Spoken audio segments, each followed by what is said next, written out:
L'obscurité s'enfuit.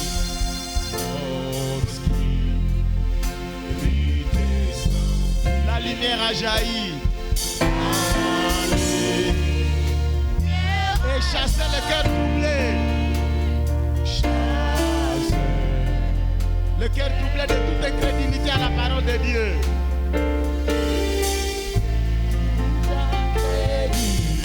Car Christ est le roi des rois.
Restez calme, une minute seulement.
Tusimame. Ton Et cœur, tout ton cœur reçois-le. Et tout ton cœur ton cœur, reçois-le. reçois-le. Et tout ton cœur Tout ton cœur, reçois-le. Et tout ton cœur. Alléluia. Alléluia.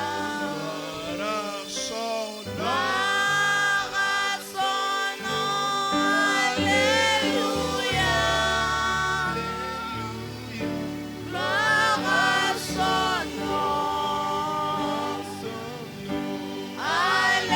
Alléluia. Gloire à son Alléluia. Alléluia. Gloire à son nom. Alléluia. Alléluia. Gloire à son nom. Gloire à son nom. Alléluia.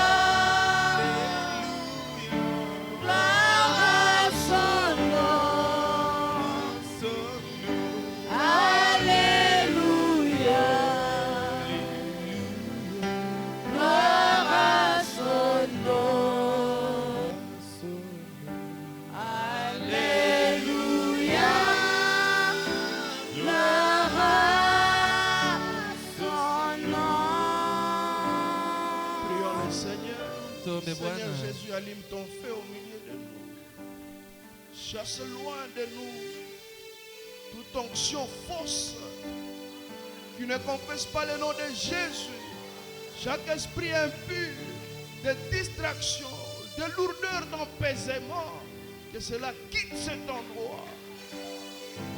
Prions le Seigneur.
Unijaze Roho wako takatifu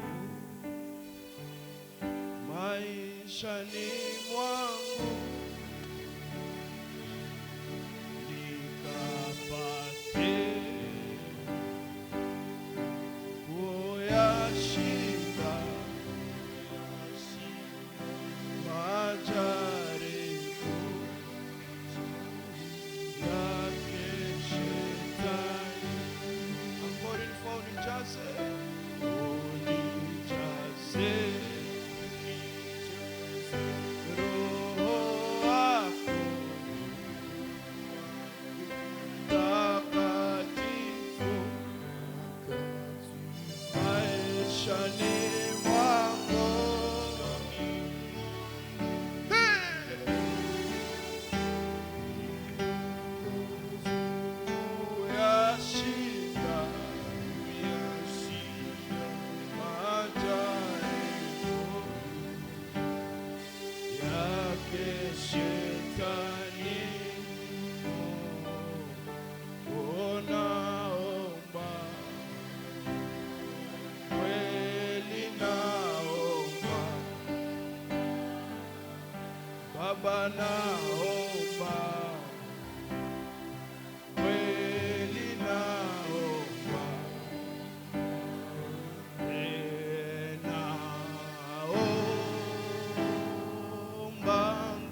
Le frère Crispin va venir prier.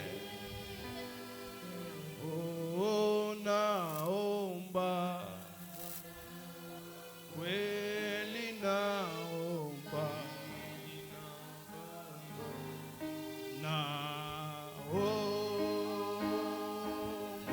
nguvu zako,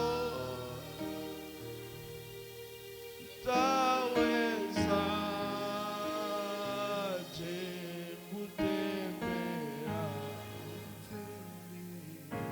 duniani nikiwa peke yangu.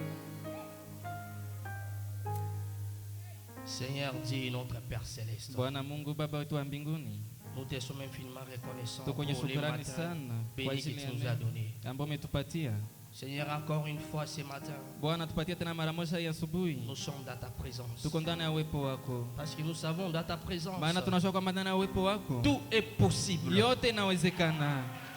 Dans ta présence, Seigneur, Ndani ya uwepo wako Bwana, rien du mal ne peut résister. hakuna kibaya ambacho kinaweza C'est zizima. pour cela, au nom de Ndio maana kwa Jésus-Christ, jina la Yesu Kristo, toi les noms wewe qui jina représentent les bateaux de Moïse, mwenyewe unawakilisha fimbo ya je viens Musa. engloutir toute action maléfique, Mimi nakuyazika kila La nguvu yote ya sorcellerie, mbaya, ulozi, la magie, uchawi, l'envoûtement, ya au nom de kuvutia. Kwa Jésus-Christ, jina la Yesu Kristo, que cela soit sous contrôle. ile yote iko chini ya uangalizi. Remplis ton serviteur de ce qu'il faut pour nos Jaza âmes. mtumishi wako na yote ambayo inaomba. Bénis la présence de chacun de Bariki nous, uwepo wa Seigneur. kila mmoja wetu Bénis-nous Bwana. par ta parole. Utubariki kupitia neno Que la lako. parole Neno sorte avec puissance. itoke na uwezo. Et cette puissance, elle puisse nous Na ile transformer. nguvu Et itugeuze. cette puissance puisse nous guérir. Na ile nguvu Et cette ituponye. puissance puisse exaucer Na nos ile nguvu prières. iweze kujibia Dans maombi le nom de yetu. Ndani ya Jésus-Christ. jina la Bwana Yesu Écarte Kristo. ton serviteur du chemin. Tia mtumishi wako kando ya Parle d'ici, njia. Seigneur. Na wewe ukamateka. Parlez-nous.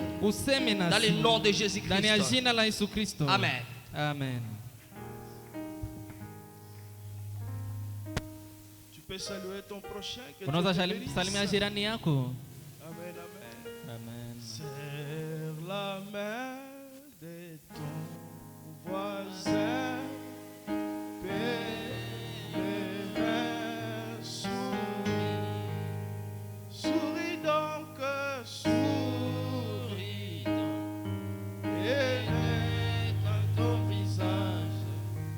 Lève les yeux vers celui que tu aimes. Vous n'aimez personne ici.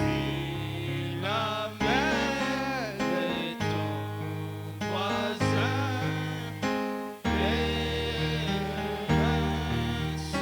Souris. Souris donc, souris donc. Et détends ton visage. Lève les yeux vers celui que tu aimes. C'est la main de ton voisin.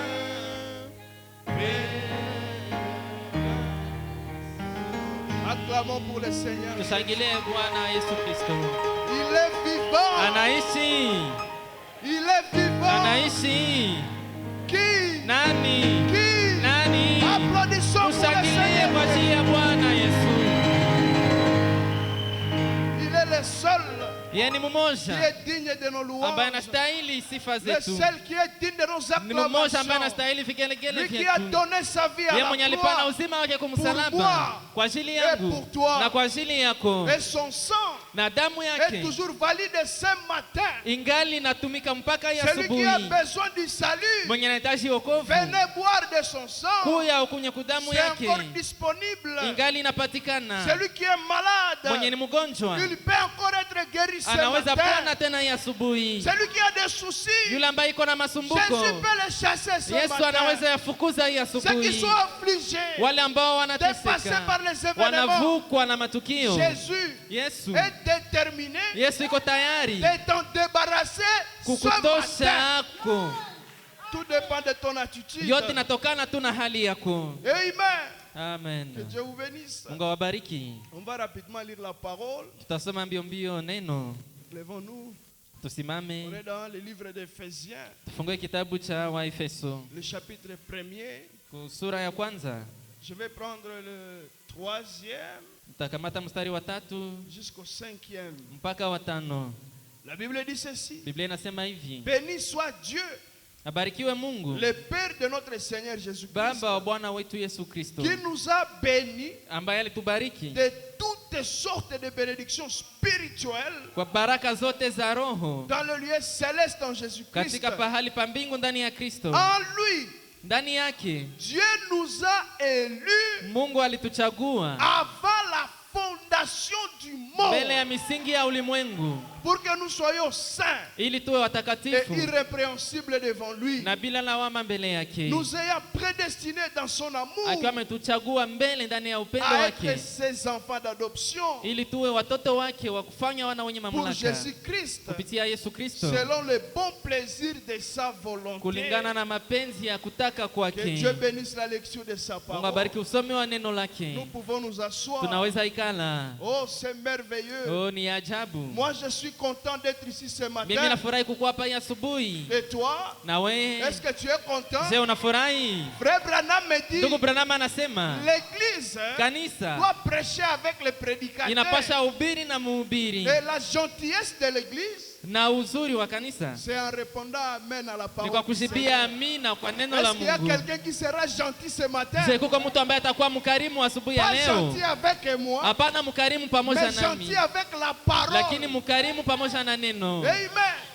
Aussi longtemps que c'est la Bible Wakati wowote ni et Biblia c'est William Branham, au ni William nous Branham, disons Amen, tunasema Alléluia. amina, aleluya, Amen.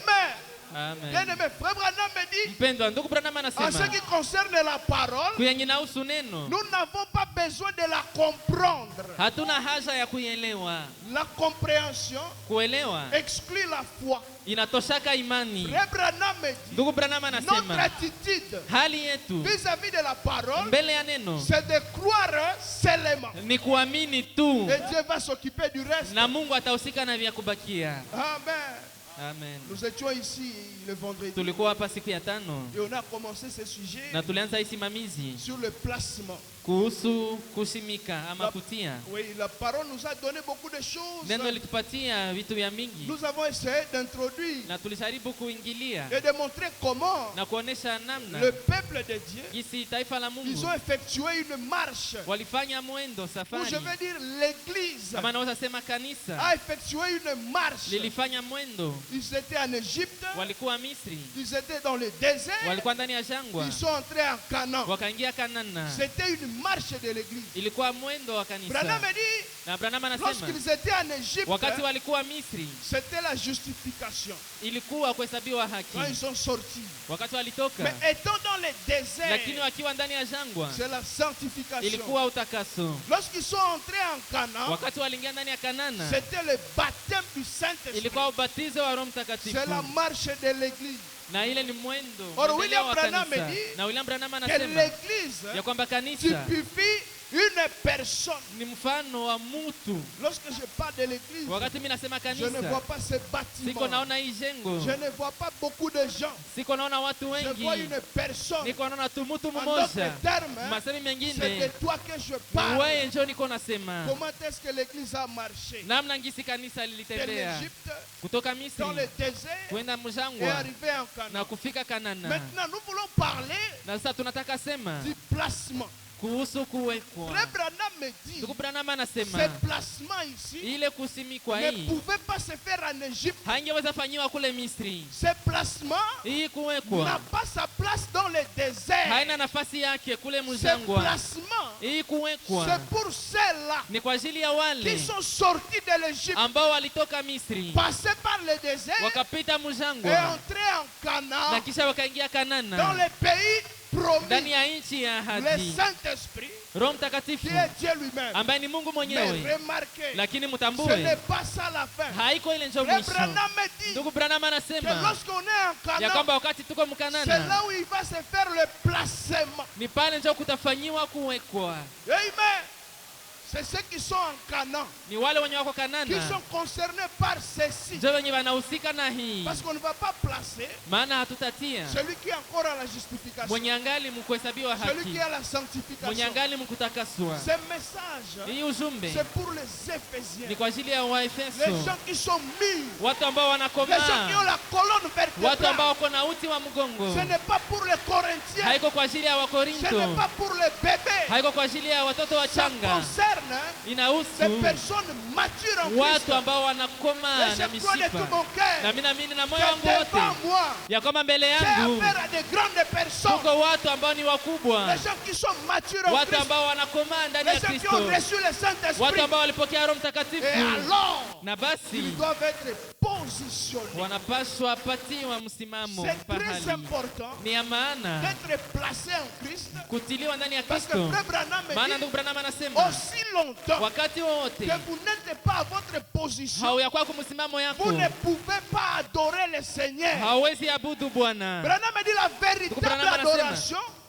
Maabudu ya kweli c'est fait inafanyiwa lorsque le croyant wakati mwamini a déjà occupé sa alishakamata position en nafasi Christ. yake ndani ya Kristo. Or, remarquez Na ceci, tambua hii la justification kuhesabiwa en haki Égypte, kule Misri c'était avec Luther. ilikuwa pamoja na Luteri. La sanctification Utakaso dans le désert, ndani ya à jangwa Kadesh Barnea, pale Kadesh c'était Barnea avec Wesley. ilikuwa pamoja na Wesley. Le baptême du Saint-Esprit Ubatizo wa Roho en Mtakatifu Canaan, pale Kanana c'était avec les pentecôtistes. ilikuwa pamoja na Upentekoste. L'église épouse, Kanisa bibi l'église harusi, du temps du soir kanisa wakati wa ne jioni s'arrêtera pas au haitasimamia baptême du Saint-Esprit. kubatizo wa Roho Mtakatifu. Ça, Ile c'est bien. ni Mais mzuri, c'est encore un message pentecôtiste. lakini ngali ujumbe ya Kipentekoste. L'épouse du Seigneur Ubibi harusi wa doit Bwana dépasser le baptême anapaswa du vuka Saint-Esprit. ubatizo wa Roho Mtakatifu. Oh.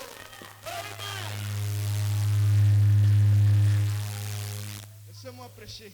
Uniache nihubiri. Frère Branham dit, Ndugu Branham il anasema, nous donne le type de Ruth. anatupatia mfano wa Ruta. Ruth la Moabite, Ruta yule qui Moabu était là-bas à Moab. ambaye alikuwa pale Moabu Lorsque Naomi était venue chez wakati eux, Naomi alikuja. Naomi Naomi avait des enfants. alikuwa na watoto Ses fils wawili, sont morts. wana wake wawili L'un de wakakufa. ses fils Mmoja wa wana wake avait épousé Ruth. alikuwa ameoa Ruta. Naomi devait rentrer à Bethléem, Naomi alipaswa rudi ya dans le Bethlehemu, pays promis. ndani ya nchi ya En ahadi. d'autres termes, Masemi le mengine, Saint-Esprit Roho dans Mtakatifu Canaan. ndani ya Kanana. Mais Ruth Lakini a Ruta dit, je vais te suivre. akasema mimi Branham ndakufuata. a dit, Na Branham Ruth anasema a Ruta pris d'abord la décision. alikamata kwanza uamuzi. C'est la justification. Ile ilikuwa kuhesabiwa Avec haki Luther. pamoja na Luteri. Après la décision, Na kisha uamuzi, Ruth a suivi Naomi. Ruta akafuata Ils sont Naomi, arrivés à Bethel. bakafika Il Beteli. y avait le service de Ruth. Pale kulikuwa kazi ya Ruta. Ruth a travaillé. Ruta akatumika. Ruth a commencé à Ruta glaner akaanza dans les champs akaanza de Boaz. logota ndani ya Elle shamba a ya commencé Boazi, à glaner. akaanza logota. Laissez-moi vous dire, mes Mwache frères, niwaambie ndugu la zangu, dose que nous avons reçue à ce temps du soir, hii kimo yenye c'est tulipokea un mwi wakati wa comprimé qui jioni est complet. ni dawa yenye inaenea. Quand tu reçois le message de William Wakati Branham, unapokea ujumbe wa William tu Branham, passes par la justification. unapitia Tu mkuhesabiwa passes par la haki, sanctification. unapitia Tu passes mkutakaswa, par le baptême du unapita mbatizo Saint-Esprit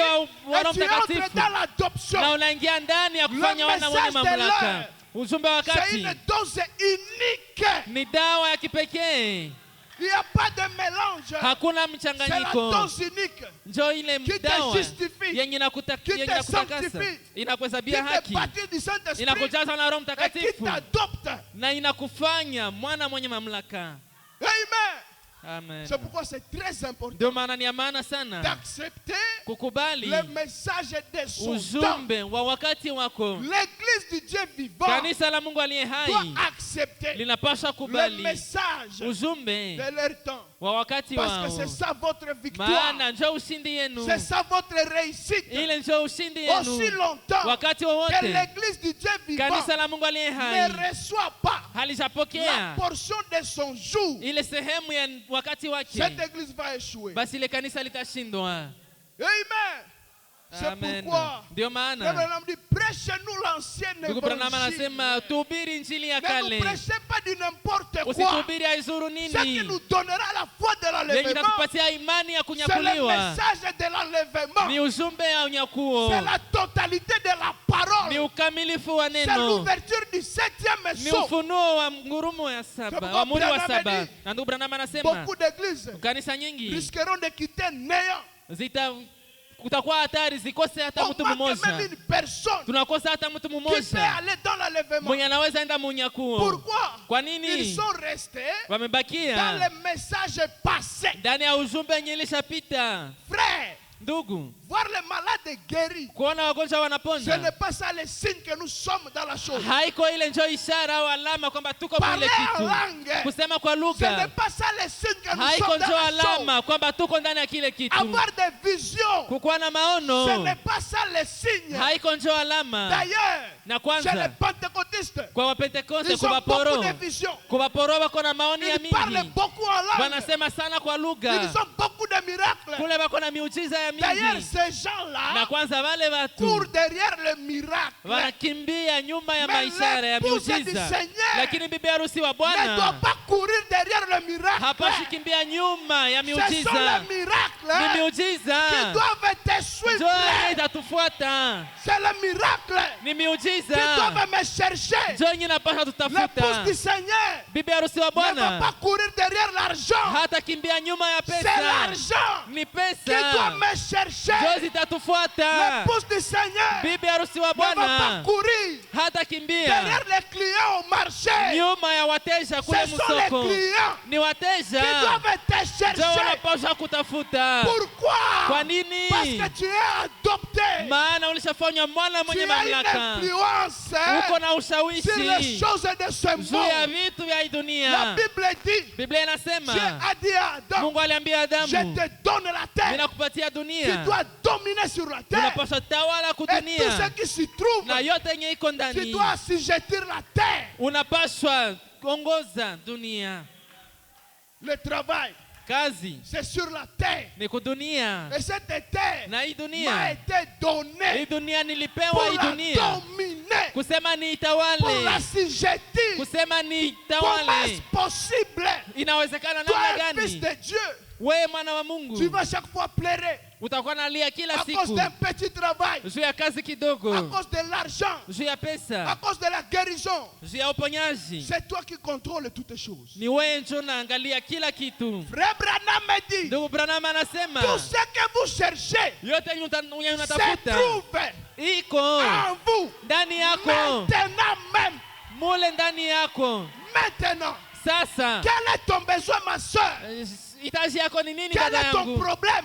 Shida yako ni ya Ici wapi? et maintenant, Hapa na sai toi-même, wewe tu peke peux régler cette question. unaweza tatua ile Tu ile peux swali, régler ce problème. unaweza tatua ile Frère shida. Branham me dit Ndugu Branham que anasema beaucoup de gens ya kwamba watu disent wengi que Dieu wanasemaka kwamba est Mungu tout-puissant. ni mweza Et yote. Branham me dit c'est la Abraham vérité. anasema ni kweli, Mais laissez-moi vous choquer. lakini mwache ni waumize. Branham me dit Branham en anasema réalité, kwa kweli c'est l'homme ni qui mutu est devenu njo mwenye un alishakuwa tout-puissant. muweza yote. Alléluia. Amen. Est-ce que tu as la toute-puissance? Je uko na Est-ce que tu as la toute-puissance? je uko na ile nguvu Qu'est-ce qui maradufu? te dérange? Nini Tu peux linakusumbua? prononcer la parole Unaweza maintenant. tamka neno sasa, Même s'il y a un boiteux ici, hata kama uko kilema s'il y a un hapa, aveugle, kama ni à l'heure où kipofu, je parle, kwa hii saa niko tu peux même nasema, venir ici devant unaweza hata kusha hapa par l'autorité mbele du Saint-Esprit wakati et la puissance qui m'a été donnée. wakati Roho Mtakatifu na nguvu ambazo Que le boiteux nilipewa, marche ici maintenant. vilema vitembee hapa Que les sasa, aveugles voient. vipofu Que ceux qui waone, sont dans les problèmes wale ambao wako ndani ya trouvent la shida solution maintenant. wapate jibu Au sasa, nom puissant de Jésus. mjina la Yesu.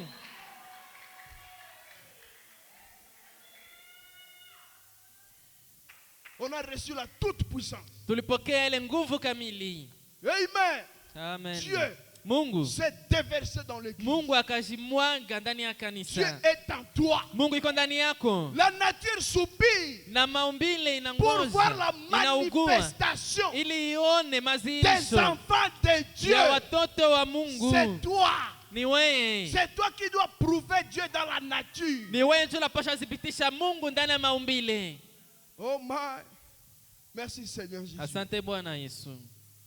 Frère Branham dit, Ndugu Branham anasema dans le Dieu qui est riche en ndani ya miséricorde. Mungu ambaye ni mwingi wa rehema, Prêché le 19 janvier ya tarehe 19 mwezi wa kwanza 1960. 60. Est-ce que vous aimez le prophète? Je mnapendaka nabii, Moi j'aime Frère Branham. mimi napendaka ndugu Et cela Branham, me suffit. na ile inanitosha, Cela me suffit. ile inanitosha. Quand tu aimes le prophète, Wakati unapenda tu nabii, deviens l'ami du prophète. basi unakuwa rafiki wa Et c'est nabii, ça la récompense d'un prophète. na ile njo zawabu ya nabii, Devenir kukuja l'ami du prophète. kukuwa rafiki wa nabii. Sasa kama Branham ni rafiki yako, Mais si Branham est ton ami, utalia juu ya nini? pourquoi pleures-tu? Utateseka juu ya nini? Pourquoi vas-tu souffrir? Wewe uko na rafiki mwenye ni Toi qui as gouverneur. un ami qui est gouverneur, Nani liwali, mwata kuchezea mu qui quartier? va blaguer avec toi au Quel quartier? démon Pepo peut gani jouer avec toi ambayo inaweza cheza na pendant wewe que tu es ami à William Branham? japokuwa uko rafiki wa William Branham, Tu es ami au messager du temps de la uko fin. rafiki wa mjumbe wa wakati wa Quand mwisho. ce démon veut te dépasser, Wakati ile pepo nataka tu fais kutambuka, recours à ton ami. unakimbilia ule rafiki yako. C'est pourquoi Frère Branham Ndio me maana dit, ndugu Branham anasema lorsque vous priez wakati et unaomba vous sentez na unahisi que vous n'avez pas suffisamment de foi, ya kwamba hauna imani ya vous kutosha, devez dire, unapaswa je sema prends la foi de William Branham. ninakamata imani ya William Branham, J'ajoute à la foi de Jésus. mimi naongeza kwa imani ya Vous Yesu, mélangez à votre foi na kisha unachanga na imani yako. aucun démon, Hakuna hata pepo moja, aucun problème hakuna hata shida ne peut moja résister devant toi. ambayo inaweza simama mbele yako. Il faut bénéficier Inaomba upate de faida la présence de cet ami-là. muwepo wa ule rafiki, On doit l'exploiter. tunapaswa mtumikisha, On ne peut pas dire on croit le message na tupaswi sema et tunaamini on veut ujumbe s'éloigner de William Branham. na kisha tunapenda tusitenge na William C'est une Branham. chose et son contraire. Ni kitu na kinyume yake. Amen. Amen. Frère Branham dit ceci Ndugu Branham anasema au hivi, paragraphe 47. mtaosha 47. Frère Branham nous parle Ndugu Branham anatuambia d'une personne kuhusu mtu qui était encore dans le péché, ambaye alikuwa angali ndani ya qui dhambi, était encore dans la boue. alikuwa angali matope. Je vous ai dit ici, Niliwaambia hapa, même si hata kama vous êtes dans le péché, uko ndani ya dhambi, même si hata kama vous êtes dans le bourbier de la Odyssée, uko ndani ya ile si vous mialala ya avez été Laodikia, prédestiné kama uliteuliwaka et choisi par Dieu, na ukachaguliwa mbele na même Mungu, dans le péché où vous étiez, hata ndani ya dhambi kwenye vous ulikuwa, avez toujours la portion de Dieu. ulikuwa tu na sehemu ya Mungu, Vous étiez toujours un fils de Dieu. ulikuwa tu mwana wa Mungu. On ne vient pas chez Dieu au hasard. Hawakuyake kwa Mungu kwa kubahatisha. Sœur, tu n'es pas là par hasard. Hauko pale kwa kubahatisha. Mon frère, tu n'es pas là par hasard. Ndugu yangu, hauko pale kwa Si tu es kubahatisha. là, Kama uko c'est pale, parce que Dieu t'avait connu ni kwa maana Mungu dès alikujuaka avant la fondation du monde. tokea mbele ya kuwekwa kwa Il t'a misingi ya ulimwengu, prédestiné akakuchagua à mbele croire à cette parole. ili uamini hii neno. Frère Branham dit ceci. Ndugu Branham anasema hivi, Quand vous étiez un petit garçon wakati ulikuwa kijana ou mdogo une petite fille, ama binti vous mdogo, vous promeniez là, ulikuwa unatembea kule, il arrivait certaines choses. kulikuwa nafika kitu fulani Ça troublait pas les autres enfants, na hakikukuwa nasumbua wengine watoto, mais c'est comme s'il y avait quelque chose qui appelait. lakini sawa ngizi kulikuwa kitu fulani ambacho kilikuwa naita. Lorsque tu n'avais pas encore cru, wakati ulikuwa huyamini, tu étais dans le monde. ulikuwa mdunia. Frère Branham dit, Ndugu Branham est-ce anasema, que par hasard, je, kwa kubahatisha, même étant dans le monde, hata ukiwa kule il n'y a mdunia, pas de choses que les autres faisaient, hakuna vitu venye vingine walikuwa les kanafanya, comportements que les autres affichaient, tabia zenye vingine walikuwa tu étais kanaonesha, encore pécheur, zenye ulikuwa ngali mwenye mais zambi, en toi, lakini ndani il yako y a quelque chose qui te mulikuwa disait, kitu fulani kilikuwa mais ça nakwambia, ce n'est pas quand même bien, lakini haiko mais tu mzuri, es encore dans le péché. lakini ungali mzambi, Mais il y avait quelque chose lakini kungali kitu de fulani différent kia tofauti en toi. ndani yako. Tu ne te sentais pas très bien. Ulikuwa haujisikie mzuri, Ce péché-là te dérangeait. ile zambi ilikuwa nakusumbua. Tu pouvais aller voler avec les autres, Ungeweza enda iba na wengine, mais quand toi tu rentres à la maison, lakini wakati unarudia kunyumba tu te dis encore, unasema tena, pourquoi j'ai volé? juu ya nini nimeiba? Ça, ce n'est pas bien. Hii haiko mzuri. Mais quand même, hein, Lakini hata tu hivyo vas y aller encore demain. utaenda tena ako kesho, Mais lakini quelque chose kitu fulani t'attirait en toi. kilikuwa na kuvutia ndani yako. Qu'est-ce que c'était? Ilikuwa nini? Frère Branham me dit, Ndugu Branham c'était anasema la portion de Dieu. ile ilikuwa sehemu ya Mungu, Parce que tu ne deviens pas un enfant de Dieu maana aujourd'hui.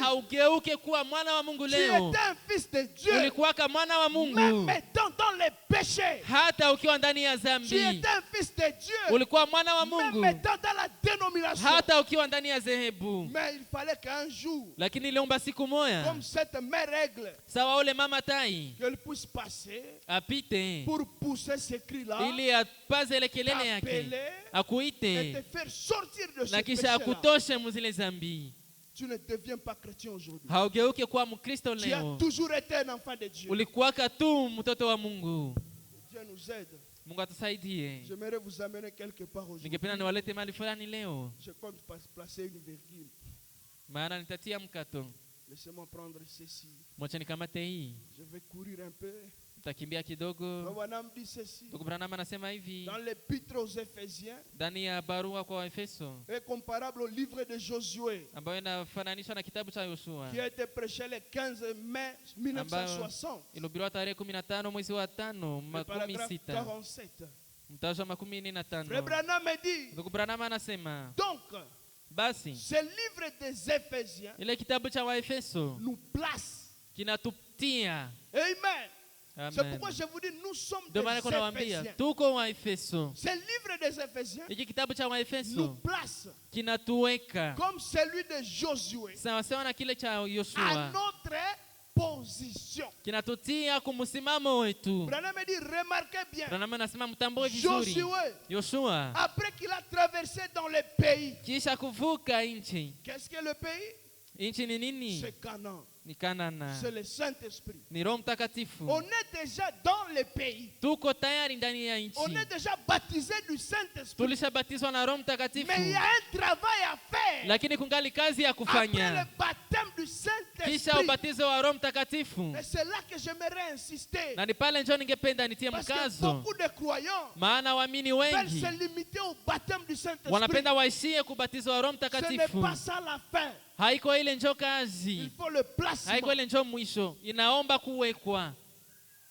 Écoutez ceci. Msikie hii, Après avoir traversé dans le pays, kisha kuvuka et ndani qu'il ya nchi s'en est emparé. na wakakamata, Ensuite, kisha il a partagé le pays. kisha wakagawanya nchi, Ils sont arrivés à Canaan. wakafika Kanana. Josué a Yoshua commencé maintenant à partager le akaanza pays. sasa kugabula Il nchi, commençait à citer le nom. alikuwa anaanza taja jina Ephraim, Efraim, voilà ta Efraimu, place. nafasi yako hii. Manasseh, Manase, voilà ta place. nafasi yako hii. Tel, voilà Fulani, ta place. nafasi yako Et hii. ce matin, Na hii par asubuhi ce message, kupitia hii je vais ujumbe appeler les noms des élites. nitaita majina ya Je vais wachaguliwa, appeler les noms des nitaita croyants. majina ya Et waamini dire tel, na kusema voilà fulani, ta place. nafasi yako hii. Tel, Fulani, voilà ta position. nafasi yako hii. En recevant le message, Ukipokea ujumbe, chaque croyant kila doit mwamini écouter son nom anapaswa sikia jina et yake doit être placé. na anapaswa tiliwa. Tu es quelle partie dans le pays? Uko sehemu gani ndani ya Tu nchi? occupes quelle partie dans le corps du Seigneur? Wewe uko na nafasi gani ndani ya mwili wa Kristo? Même si tu es baptisé du Saint-Esprit, Hata kama umebatizwa na Roho, si tu n'occupes pas ta place, kama hauyakamata nafasi tu yako, n'es pas dans une bonne condition. hauko ndani ya hali nzuri. L'épouse, Bibi harusi, l'église du Seigneur kanisa la doit Bwana monter encore un peu linapaswa panda tena, et remarquer na mtambue lorsque l'église wakati kanisa occupe sa position, linakamata nafasi yake, l'enlèvement n'est plus un mystère. basi unyakuo haiko tena Le siri, ciel n'est plus un mystère. mbingu haiko tena siri, L'enfer n'est plus un mystère. kuzimu haiko tena Parce que siri. Frère Branham me dit Maana ndugu Branham que la anasema position en Christ, ya kwamba msimamo ndani ya c'est ça, Kristo être dans les lieux ile njoo célestes. kukuwa ndani ya pahali pa mbingu. Celui qui est dans sa position, Mwenye iko kumsimamo ce yake n'est plus un homme terrestre. haiko tena mtu wa On dunia. peut te voir physiquement, Wanaweza kuona mais tu n'es mwili plus un homme terrestre. lakini hauko tena mtu wa dunia.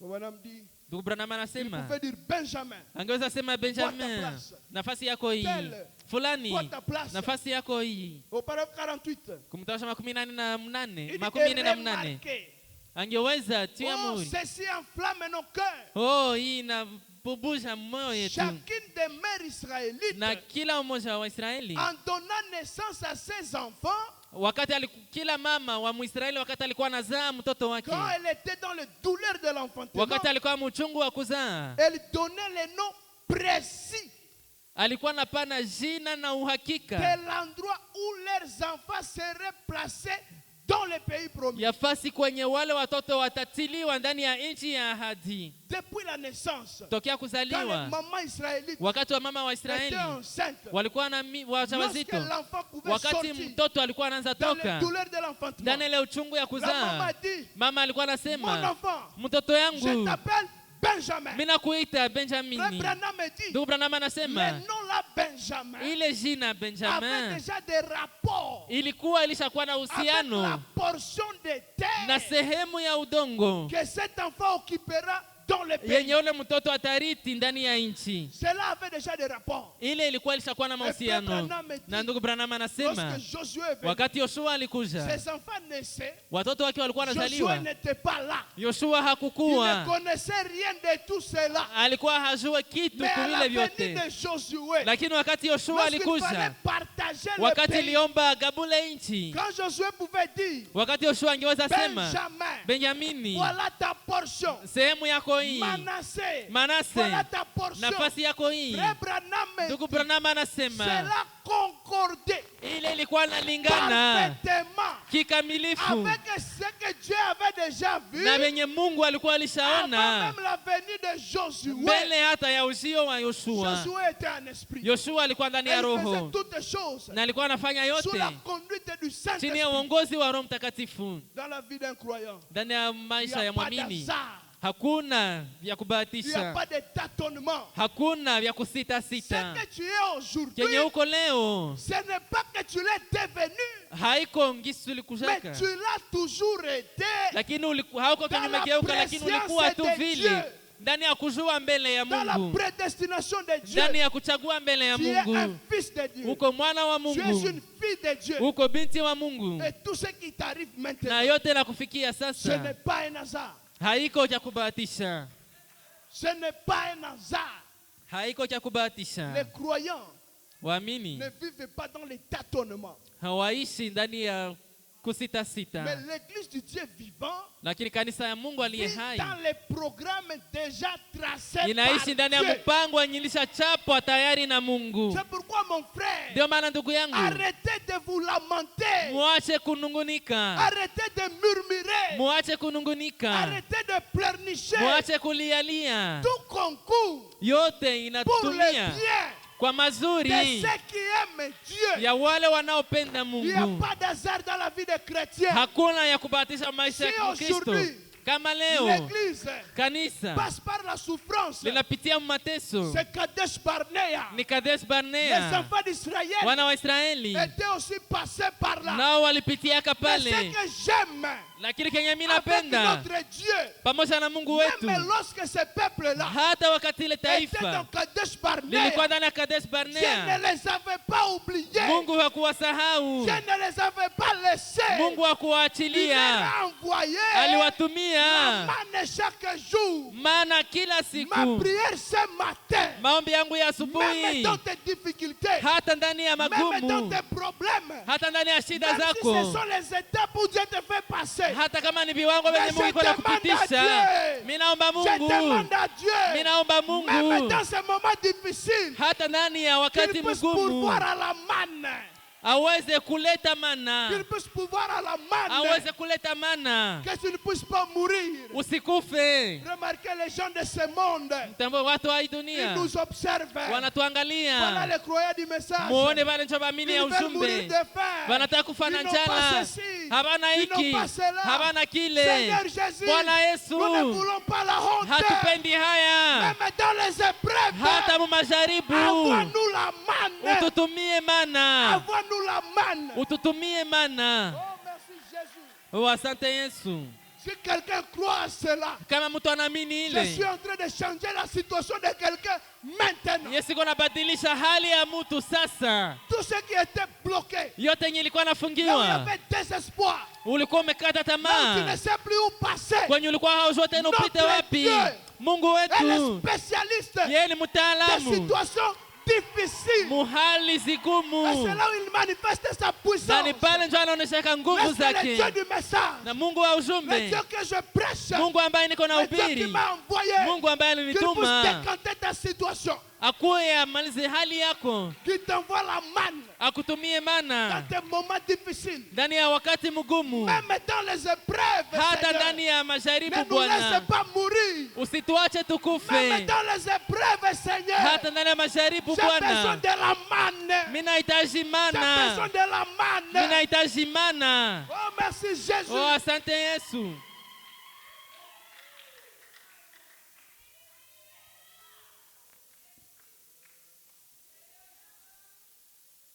Oh, que Dieu nous aide. Mungu atusaidie. Je crois de tout mon cœur, Mimi naamini na moyo wangu ici et wote maintenant, ya kwamba j'ai hapa na affaire sasa, au Fils de Dieu. J'ai affaire au Fils de Dieu. hapa mbele yangu niko na wana wa Mungu. Frère, ne dormez plus. Ndugu, usilale tena, Ne dormez plus. usilale tena. Celui qui dort, Mwenye analala je vais le chasser dehors. nitamfukuza nje. Amen. On va dormir à la maison. Tutasinzia kunyumba. Frère Branham dit, Ndugu Branham quand anasema on est fatigué, wakati unachoka on peut se lever. Je suis diacre. unaweza chez nous. inuka. Niko Donc, pas diakoni. ici. Hapana Je hapa. suis diacre chez nous. Niko diakoni Je kwetu. connais quand même l'ordre. Mimi najua Si tu es fatigué, kama unachoka tu peux te lever un peu. unaweza te simama mettre dans un kidogo, coin là-bas. unasimama pale mkona. Quand on prêche, on voit les gens dormir. Wakati tunahubiri kisha tunaona watu wako C'est wanasinzia, comme des attaques. ni sawa mapigo, Mashambulizi, mashambulizi. frère. Ni vimahewa vya kutudécourager. Ce sont des esprits qui nous découragent. Puis si taacha mtu alale. Moi, je ne vais laisser personne s'endormir. Amen.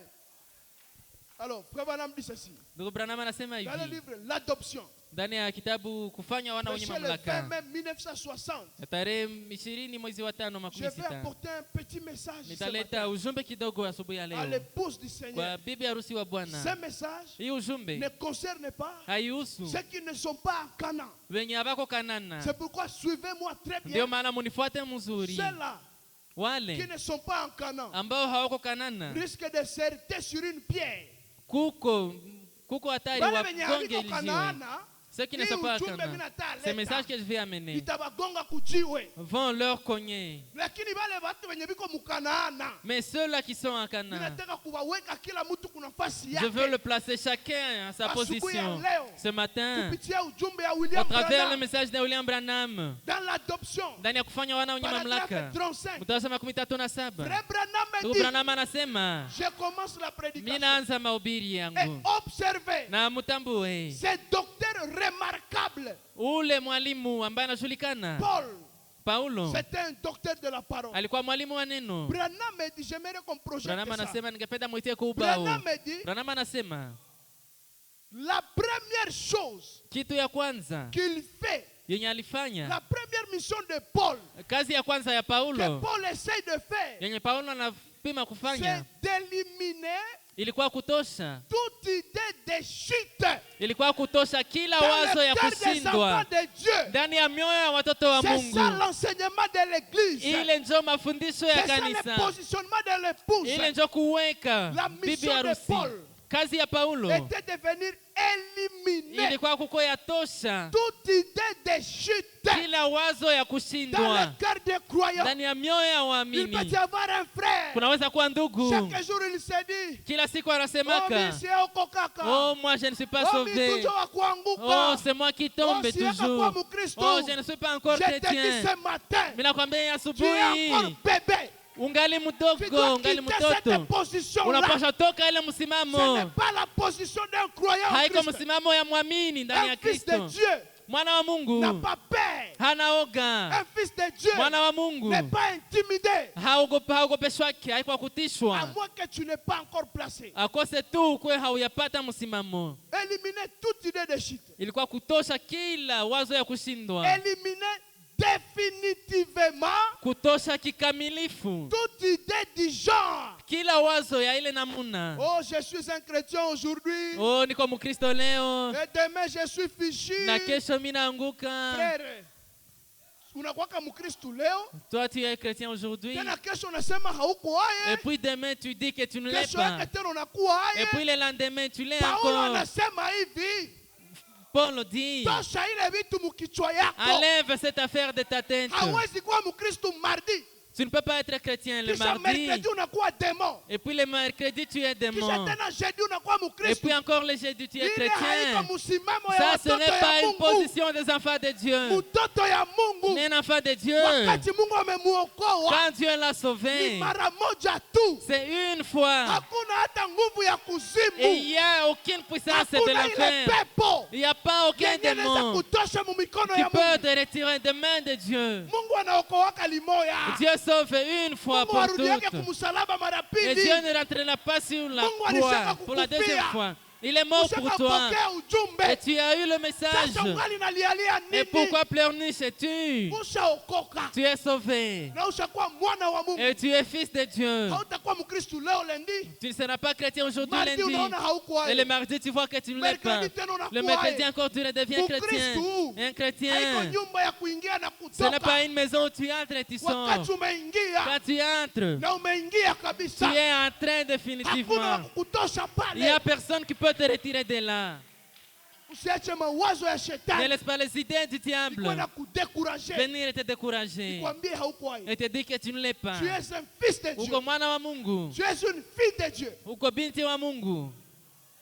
Frère Branham me dit, Ndugu Branham s'il y anasema a une chose kama uko kitu que ce monde ne peut pas nous ravir, kenye hii dunia haiwezi c'est la tunyang'anya, vie éternelle. ni uzima wa milele. Le diable ne Shetani peut pas toucher à la vie. hawezi gusa. La vie, c'est Dieu lui-même. Uzima ni Mungu Et quand il mwenyewe, entre en toi, na wakati anaingia ndani aucune yako puissance de ce monde, hakuna hata uwezo wa aucun démon dunia, de l'enfer hakuna pepo ya ne kuzimu peut te toucher, yenye naweza ne kugusa peut te l'enlever. ama kukutosha ako.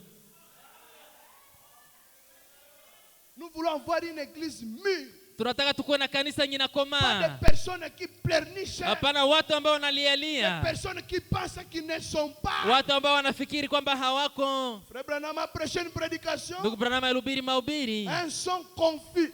sauti ambayo haisikiki vizuri. Aussi longtemps que le son n'est pas clair, Wakati wote sauti tu haisikiki, n'iras nulle part. basi hautaenda nafasi. Si tu n'es pas toi-même sûr de ton salut, Kama wewe peke hauaminie wokovu comment yako, tu veux que Dieu puisse croire à ton salut? unapenda Mungu aaminie wokovu yako namna gani? Toi-même, Wewe tu dois peke croire à ton salut. unapaswa aminia wokovu yako, Tu dois croire à ta chrétienté. unapaswa aminia Ukristo yako. Mungu njo anajua. C'est Dieu qui connaît. Bile ni vya papa. wakati nuru yote ilikuya, Car la haiko lumière tena est ya Mungu venue. njo anajua. Ce n'est plus c'est Dieu qui Na connaît. pia Le nasema prophète dit yote iliyobakia siri, tout ce qui restait comme tous les secret. secrets de Dieu, Siri zote za par Mungu l'ouverture du 7e jour, kupitia kufunguliwa ya au muhuri wa travers du saba, 7e ange, kupitia malaika tout wa a été saba, dévoilé. yote ilifunuliwa. Frère, ushakokoka, Frère, tu es Mungu sauvé. njo anajua. C'est Dieu qui Acha connaît. bongo, frère. Laisse le mensonge, Kama frère. haujue, Même si tu ne sais manake pas, haukwaye. donc tu ne l'es pas. Si tu es sauvé, Kama tu dois unaokolewa, être convaincu. unapaswa kuwa na Et être uhakika concerné. na Ce n'est pas unapaswa question de tâtonnement. kusika. Haiko kitu ya kusita-sita. On ne tâtonne pas avec le salut. Kuhusu wokovu hakuna vya kusita. Concernant le salut, on ne doute pas. Mungu njo anajua, C'est frère. Dieu qui connaît, frère.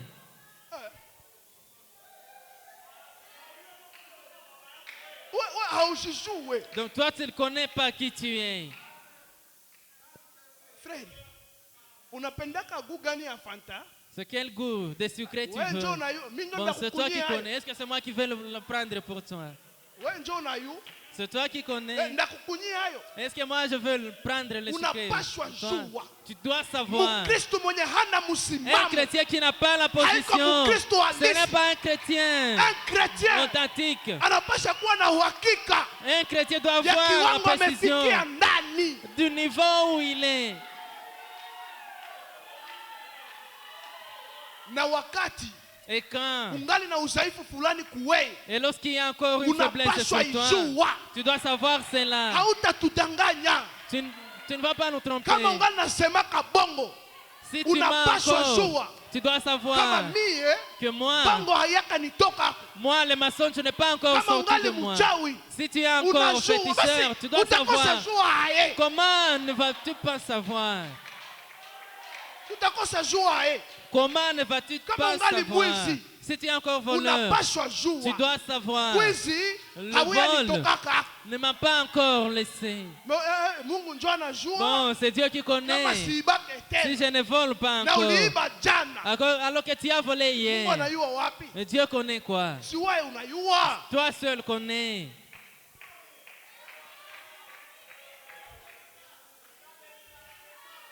Wakati Mungu anatufikisha ndani Quand Dieu nous amène na ici, hii ujumbe alitupatia, avec ce message qu'il nous a en donné, réalité, kwa kweli, nabii anasema le prophète dit, kitabu ya mihuri 7 le livre de cette njo ile jour, kitabu ya kufanywa mwana mwenye c'est ce mamlaka. livre de l'adoption. Haiko tena wakati ya kusema sijui. Ce n'est plus le temps de dire, Hapana. je ne sais pas, Mungu non. amekamata utukufu wake, Dieu a pris sa gloire, amekamata nguvu il a pris zake, sa puissance, anazitupa mu mikono ya et mwanadamu. il le jette dans la main de Ni l'homme. mwanadamu C'est l'homme njo anaanza qui ulimwengu. commence à diriger le Ni monde. mwanadamu C'est l'homme njo anaongoza maisha qui yake. commence à diriger sa vie. Acha nikwambie, Laisse-moi te dire, na mimi vinanihusu. et moi aussi ça me Hali yenyewe concerne, unaishi ndani l'état dans lequel hii tu vis, asubuhi ya leo ce matin, haitokane tena na Mungu, ça ne dépend pas de Dieu, inatokana na wewe mwenyewe. mais ça dépend de toi seul. Nabii Le anasema prophète dit, alishapatia mwanadamu il a donné à l'homme, mamlaka ya uamuzi, il a donné à l'homme le libre na nabii arbitre. anatuambia Et le prophète nous kile dit, unapenda ukuwe kesho, ce que tu veux être unapaswa demain, kikiri leo, tu dois le confesser aujourd'hui. unapaswa jitakia kile leo. Tu dois vouloir cela aujourd'hui. Saa moya maisha unaishi leo Peut-être que la vie que tu ni mènes aujourd'hui, matukio ce sont les ya yale effets mambo ulikiri de jana. ce que tu as confessé hier. Sasa wewe ushasahau, Maintenant, toi, tu as kumbe ndio oublié. ulikuwa nakiri jana. Donc, c'est ce que tu confessais Oh, hier. Mungu, Oh Dieu, ukinipa tu mapapa si tu me donnes seulement les babouches, nitatosheka. je vais Na être leo satisfait. Et aujourd'hui, uko na kamba mbili tu tu as seulement des babouches. ulivikiri jana. Tu as confessé cela hier.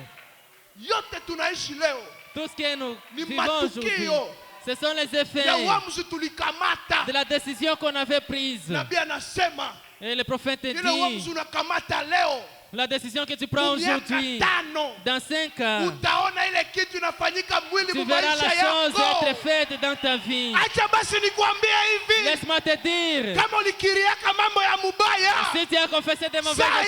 choses, Maintenant, minakupatia mwanya. je te donne une Badilisha opportunité. masemi. Change le langage. Badilisha masemi. Change le langage. Tamka mambo mapya. Parle de bonnes Tamka choses. mambo mazuri. Parle des choses Na Mungu nouvelles. ataitimiza. Et Dieu va l'accomplir. Tengeneza maisha yako. Arrange ta Wewe vie. mwenyewe Toi seul. ukitaka Si tu veux, utakuwa Mkristo tu mzuri. seras un bon chrétien. Ukitaka Si tu veux, utakuwa tu tajiri. seras un riche. Ukitaka Si tu veux, utakuwa mama tu mzuri. seras une bonne maman. Ukitaka Si tu veux, utakuwa bibi tu mzuri. seras une bonne femme. Yote yatokana Tout cela na dépend kusudio yako. de ta volonté, de ton choix. Le septième saut n'est pas imaginaire. Muhuri wa saba haiko kitu ya Voilà kuwazia. l'impact du septième saut Ile njo matukio ya L'homme. muhuri wa saba. qui devient un Dieu sur la terre. Mtu ambaye anakuwa Mungu Et kudunia. Frère Branham dit, Na ndugu Branham un anasema, Dieu, na Mungu, c'est un créateur. Mungu ni muumbaji. L'homme Mtu doit créer. anapaswa umba. Frère Branham dit, Ndugu Branham anasema, Dieu. Mungu c'est un sauveur. ni mwokozi L'homme na mtu doit sauver. anapaswa Je le okoa. souligne encore. L'homme Mtu doit sauver. anapaswa Frère okoa. Branham dit Na Branham que anasema Alassane a tiré White. ya kwamba ule dada Lorsque atirwaito, Frère Branham wakati ndugu l'a Branham demandé, alimuuliza, tu viens de croire à ces choses. umeamini hiki kitu? Que veux-tu que Dieu fasse pour toi? Unapenda nikufanyie nini? A tiré White.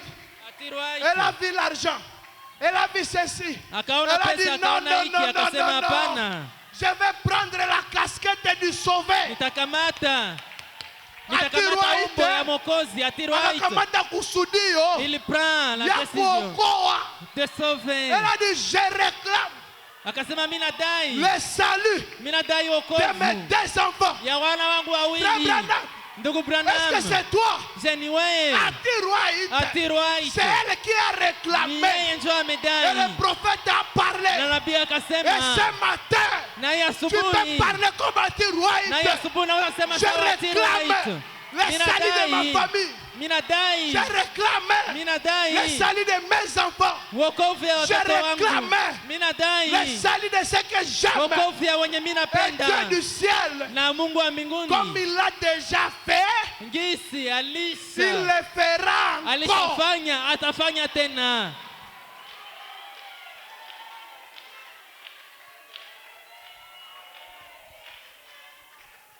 Alléluia. Amen. Oh, que Dieu nous aide. Mungu atusaidie. Est-ce que tu es en train de voir ta position? Je, uko na msimamo yako? Tu es en train de voir qui tu es? Est-ce que tu es placé? Je, ulishatiliwa?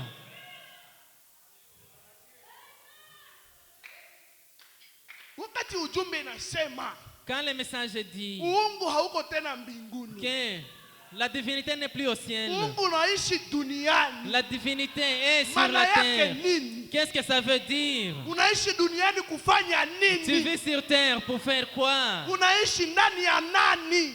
En qui tu vis? Parce que Mungu Parce que Dieu, pahali pake kakuikala à son trône, ni ndani ya roho ya son mwanadamu. trône, c'est le cœur de Ile l'homme. uungu ile Et cette yenye divinité haikwake tena qui mbinguni, n'est plus au ciel, na kuambia asubuhi ya je te leo dis ce matin, inaikala ndani ya watu, cette divinité se repose dans inaikala les ndani hommes. yako, Cette divinité est en inaikala toi. ndani yako, Cela est en toi. inaikala ndani yangu, Cela se repose en moi. na inapaswa zaa ile ile Et matunda. ça doit produire les mêmes fruits. Wakati Yesu Quand Jésus alikuwa akitembea duniani, marchait sur la terre, alikuwa anafanya qu'est-ce nini? qu'il faisait? Si uungu ilikuwa ndani N'est-ce pas que yake, la divinité était en si ni ile lui? ile uungu, N'est-ce pas que c'est la même divinité? anasema, Le prophète dit, la même puissance de l'Est, il est le nguvu ya c'est cette mashariki. même puissance Ni ile nguvu qui a été envoyée ndio à ilitumiwa l'ouest magharibi au temps du soir wakati wa pour jioni, faire quoi? ili ifanye nini? Accomplir les mêmes signes, Ili itimize ile les alama, mêmes prodiges. zile maajabu. Alléluia.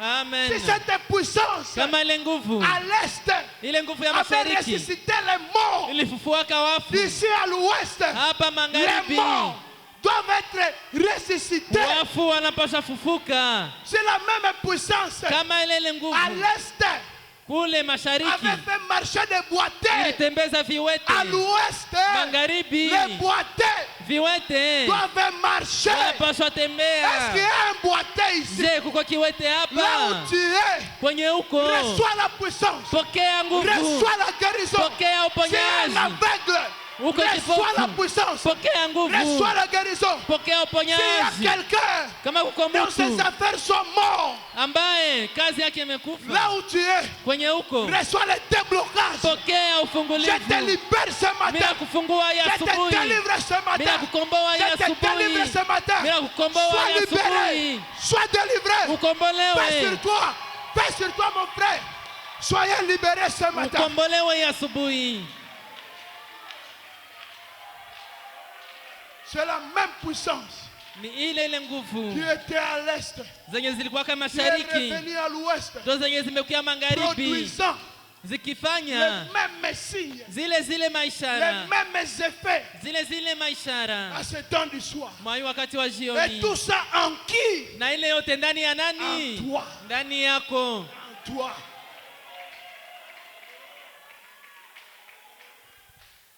Branham anasema Mungu Branham dit hana Dieu ingine mikono isipokuwa hii yangu. n'a pas d'autres mains si ce ne sont pas tes mains. Mungu Dieu hana ingine miguu isipokuwa hii n'a yangu. pas d'autres pieds et jambes si ce ne sont Sasa pas les miens. umetembea Quand tu marches, ni Mungu c'est Dieu ndio anatembea. qui marche.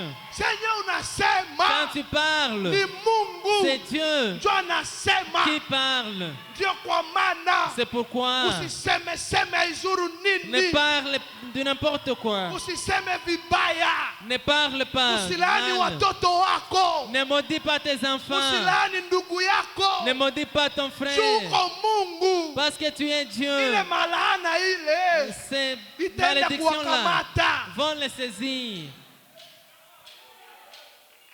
Si ndio Dieu dans la chair humaine. Ile ndio Mungu ndani ya mwili ya mwanadamu. Kuko wengine Est-ce qu'il y a? ndio ile C'est juste ça. Mungu Dieu akitenda qui agit kupitia watu. au travers des gens. Sasa hii placement, Maintenant, hii hii kuwekwa, adoption hii na kufanya pia wana nasema, mamlaka, le prophète dit, unafanywa kuwa mwana mwenye mamlaka. tu es adopté. Sasa hapa ndio vitu viko nguvu sana. Maintenant, c'est ici où les affaires sont Juu dures. hapa Parce qu'ici, ukishakuwa mwana mwenye mamlaka, quand tu es adopté, mbele useme, avant que tu ne hauna parles, besoin ya kuuliza Mungu. tu n'as pas besoin de demander Kwa d'abord à hii Dieu. dimension À ce niveau ni ici, wewe unasema c'est toi qui na prononces. Mungu wa Et mbinguni le Dieu du ciel anasema amina. dit Amen. Ni mwingine mie ndio amesema C'est un autre moi qui na dit. vikuwe vile. Et que ça soit ainsi. Hata vyenye ulisema ni vya mubaya, Même si tu as dit une chose acha mauvaise, nikwambie, laisse-moi te dire, Mungu atavifanya Dieu kwanza. va le faire Tu d'abord. wewe ushasema. Parce que toi, tu as parlé. C'est ça l'adoption. Ile ndio kufanya wana wenye mamlaka. L'homme devient pleinement Dieu. Mtu wa Mungu ambaye anakuja mbele ya Mungu.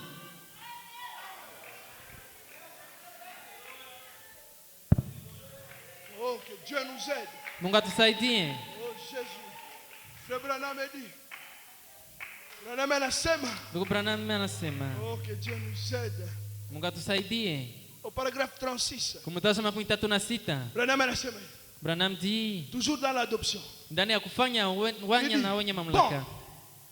Il pourra vous arriver de commettre des fautes. Inaweza kufikia ufanye makosa. Il pourra vous arriver Inaweza fikia de commettre des fautes. ufanye makosa. Nabii anajua Le prophète sait, uko mtu tu es un homme, unavala mwili, tu portes la chair. inaweza Il kukufikia peut y arriver unafanya que tu makosa. commettes des erreurs. Munifate nyie wa Efeso. Suivez-moi, vous les Hamuko Éphésiens. wa Korinto hapana. Vous n'êtes pas des Wa Corinthiens, Korinto non. ni watoto. Les Corinthiens sont encore Wa des bébés. kulialia kila Ceux qui siku. pleurnichent chaque Lakini jour. wa Efeso Mais les Éphésiens, wana mshipa ya ils mumugongo. ont la colonne Na ndio vertébrale. Bwana nawaelezea Et hii c'est pourquoi je mambo. vous dis ces choses. Itawashimika tena mzuri. Ceci va encore vous placer bien. Il peut vous arriver Inaweza fikia de commettre de ufanye fautes. makosa.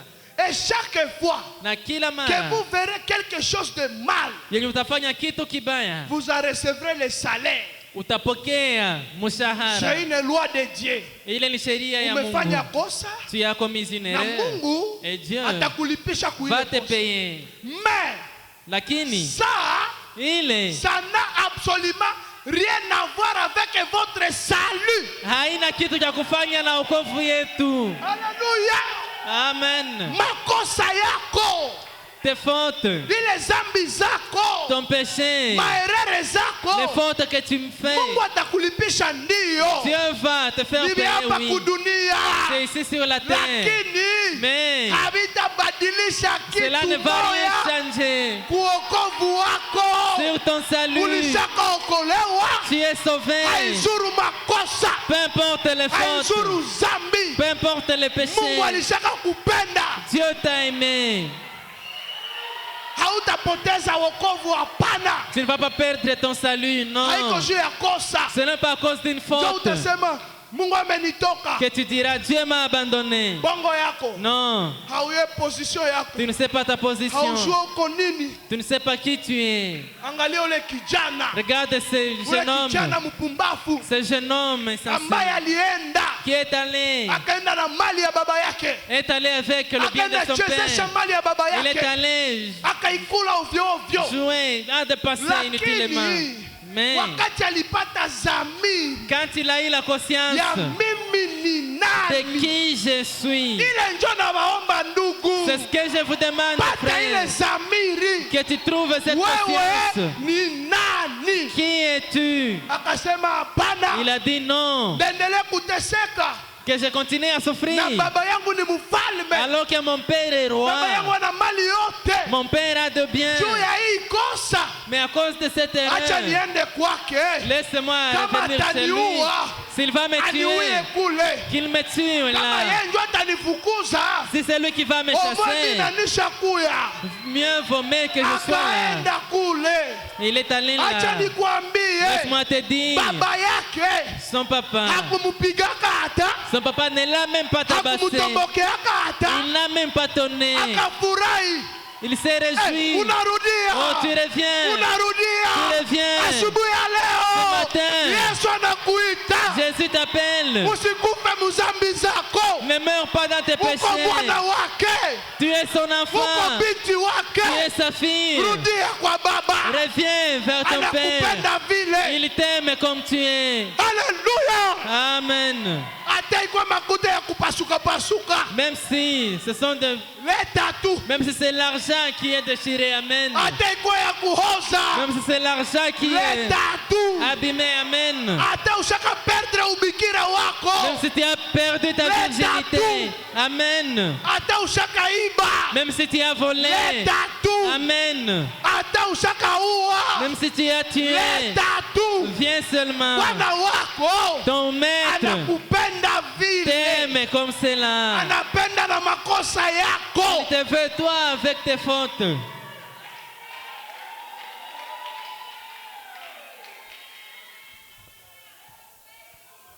Ukaenda mbali naye, Si tu vas ndio loin de lui, unajiua sasa. c'est là que tu te tues alors. Nabii Le anasema prophète dit, kifo la ni mort, matengano pamoja na Mungu. c'est la séparation d'avec Dieu. Ni nini itakutenga na upendo wa Qu'est-ce qui va te Kristo? séparer d'avec l'amour de Christ? Je ni zambi Est-ce que c'est le péché? haiwezi Ça ne kutenga. peut pas nous séparer. Alikufiaka kumsalaba watakatifu. Est-ce qu'il est mort sur la croix à cause- pour les saints? Kama haungefanyaka tena makosa, Si tu n'avais pas fait de faute, ile damu ingemaliziaka kazi kule. c'est que son sang là pouvait être valide seulement à Mais ce nabii temps-là. anasema Mais le hivi, prophète dit, ile damu ya Yesu ce sang-là de Jésus, mpaka saa hii, jusqu'à maintenant, saa hii niko naongea, jusqu'à ce temps où je ingali na parle, uwezo. ce sang-là est encore valide. C'est encore Ni sio une Mungu possibilité. alijuaka. C'est parce que Dieu a connu.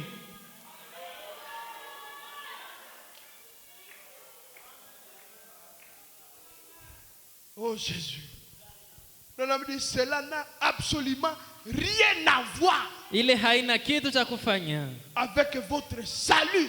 na wokovu wako. Frère Branham dit, lorsque vous naissez de l'Esprit de Dieu, Wakati unazaliwa na roho ya Mungu, vous avez la vie éternelle. basi uko na uzima wa milele Et vous ne pouvez mourir na hauwezi kufa jamais. kamwe.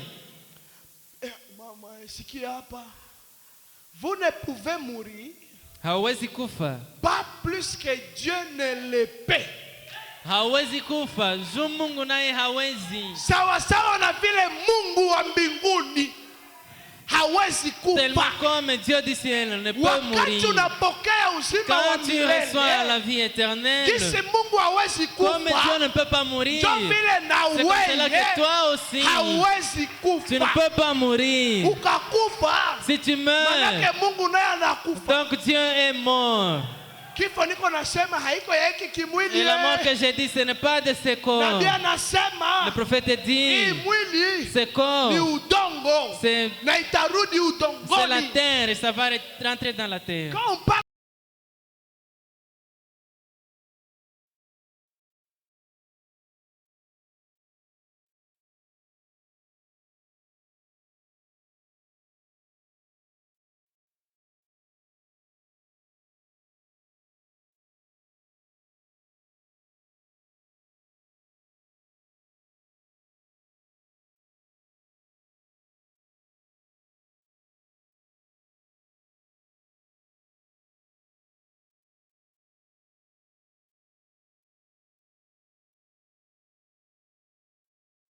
de la parole,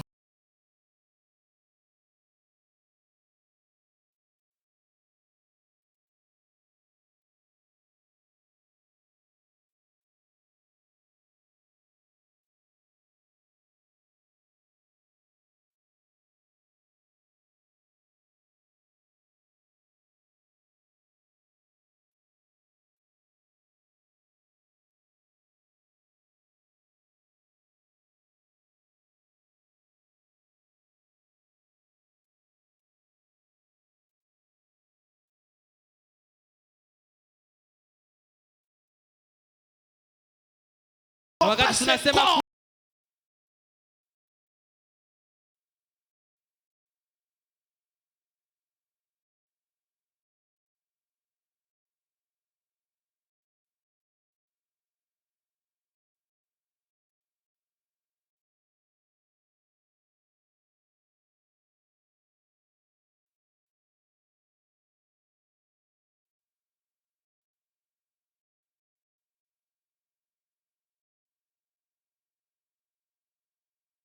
kuhusu neno,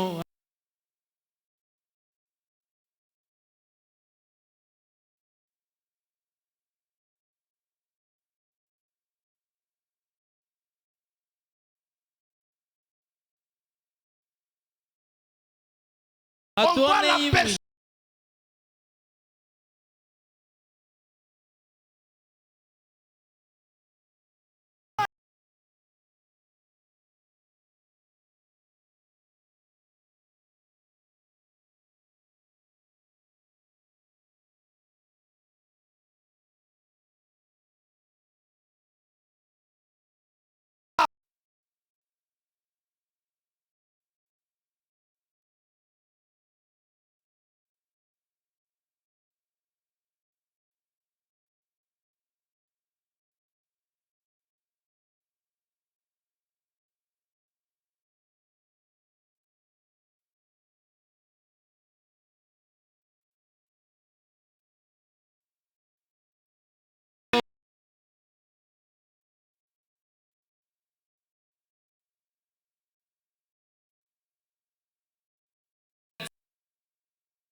Tu peux prendre ni pesa za na direction. ya ufufuko. Toute puissance de Dieu. Kila nguvu ya Je Mungu laisse ça à l'église. naiachia Il kanisa. t'a laissé ça. Alikuachia Peu ile nguvu. importe ta situation, Haijalishi hali tu as yako, le pouvoir uko na uwezo d'utiliser ya la kutumikisha puissance de Dieu. nguvu za Mungu. C'est ton héritage. Ni urithi wako. Peu importe ta situation, Haijalishi hali tu yako, peux te lever.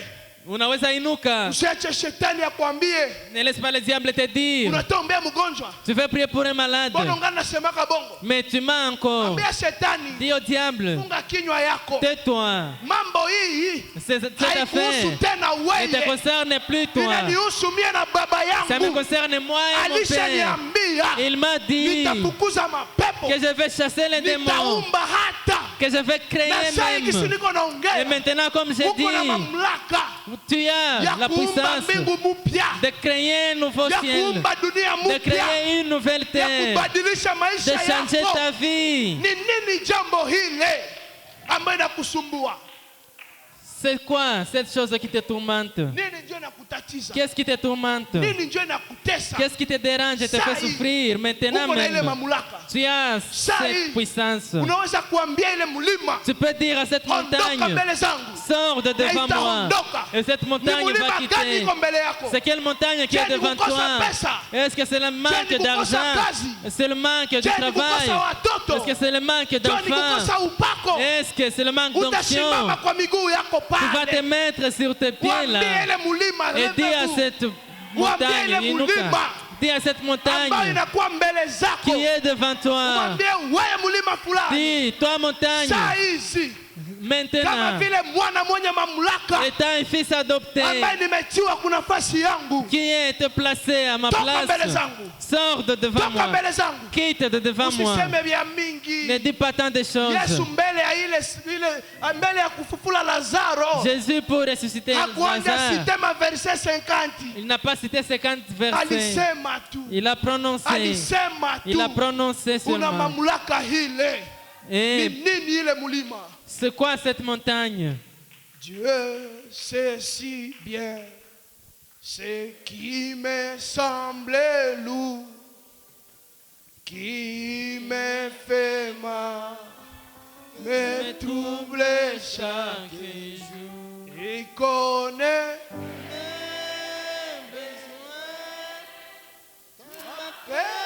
du lendemain avec mon Dieu. Hautalia ndugu. Tu ne vas pas pleurer, frère. Il connaît tes besoins. La paix du lendemain. Avec mon Dieu. Sema na ile mulima. Hapana saa mtu mwenye Non anaogopa. pas comme quelqu'un qui a peur. Uiamuru njoo. Mais oblige, Wewe mulima ordonne. fulani. Toi, telle Wewe montagne. magonjwa. Toi, maladie. Mimi kama vile mwana mwenye Moi, mamlaka ta fille ou fille adoptée, ya kufukuza.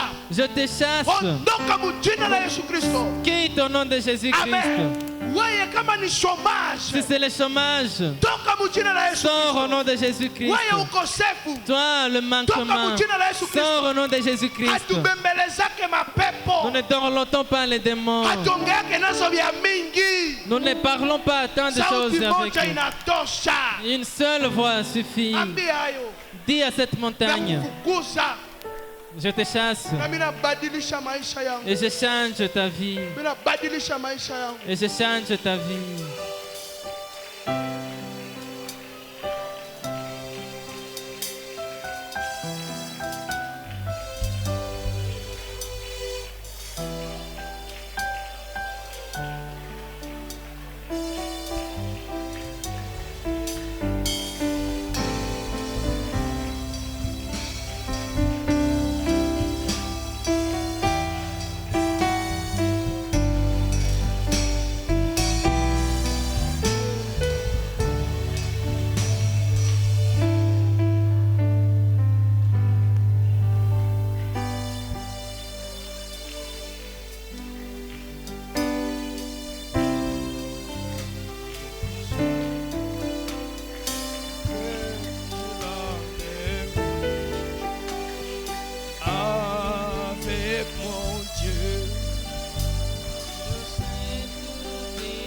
utasikiliza hii katika roho ya maombi. Nous allons écouter ceci dans l'esprit de Dieu. Nataka kufanyisha ombi 3 za ufungulivu wako. Wakati niko nasema utarudilia hii maombi, nitatamani turudilie hii maombi katika nguvu na ushujaa. Naona mtu ambaye anataka funguliwa saa hizi. Sikia hii ombi niliandika. Écoutez cette prière, je l'ai Useme kwa notée. nguvu.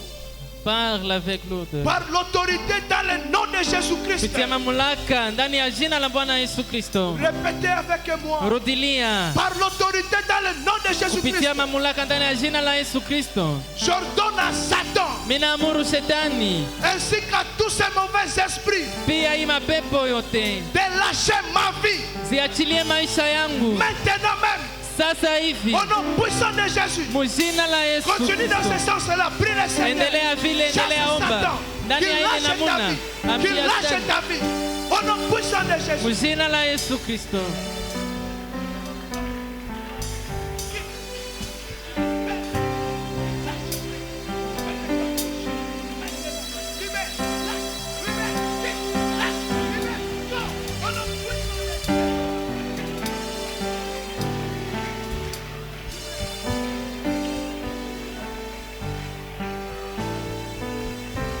On va réciter la deuxième prière. Tutakamata maombi ya pili. Au nom du Seigneur Jésus-Christ. Mujina la Bwana Yesu Kristo. Je brise tout esprit de pauvreté. Minavunja kila roho ya masikini. Hérité par ma lignée du sang. Yenye nimeriti kupitia ukoo Et wangu wa tous les damu. mauvais esprits Na maroho zote que j'ai hérité par ma lignée du sang. zenye nimeriti Je pamoja na vous brise ukoo wa ukoo. maintenant. Au nom de Minawavunja Jésus. mujina la Yesu Kristo. J'annule Minaacha, et je brise minakata na kuvunja toutes sortes de malédictions dans ma vie. kila aina ya Au laana nom puissant de Jésus. mujina la Yesu Kristo. Attaque le diable, prie le Seigneur. Endelea omba Attaque. mwile namuna. Sema.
Écoutez la troisième déclaration. Sikia matamshi ya tatu.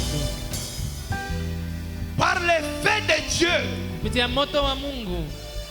Par les faits de Dieu. Kupitia moto wa Mungu. Je déclare Minatamka. le renversement de tous les murs de blocage Natangaza kuunguzwa kwa kila kibambasi yote ya dans kunifunga. ma famille, Ndani ya jamaa yangu. dans mon foyer, Ndani ya unyumba wangu. dans mon Ndani travail. ya kazi yangu. J'annule la Minavunja. toute puissance du diable. Minavunja nguvu zote za shetani. Maintenant, Sasa. au nom de Jésus, Mujina la Yesu. renverse ces murs. Prie le Seigneur. Omba Bwana. Renverse ces murs. Omba Bwana, Renverse ces vuka murs. ile kibambasi.